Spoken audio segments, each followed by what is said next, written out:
Hello everyone, in this video I'm going to show you how to attach more than one files in PDF files in email. So for this, what you need to do is go to the Google Chrome browser by searching in the start button. Then you have to search for the Google Chrome.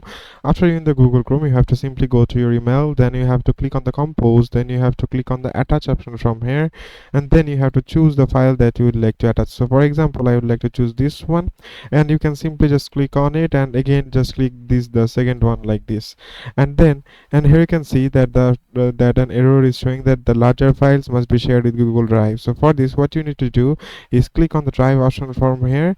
Then here you have to wait couple of seconds. Then you have to click on upload. Then you have to click on browse. Then you have to choose that file that is exceeding your file limits. After that, it will take couple of seconds. Here you can see the file is uploading, and according to your internet speed, it will simply upload that file, and in here in this it will attach it. So make sure that the file limit is, if your file is crossing your limit, then you can simply connect it via drive, or you can also attach the file here. And the other method, you can do this by not selecting single all of them. You can just select control all from here. Then you can just simply click on open. After that, it will simply select all of the files, and then it will simply attach it to your email account. So it is as simple as that, guys. Thank you very much for watching this video.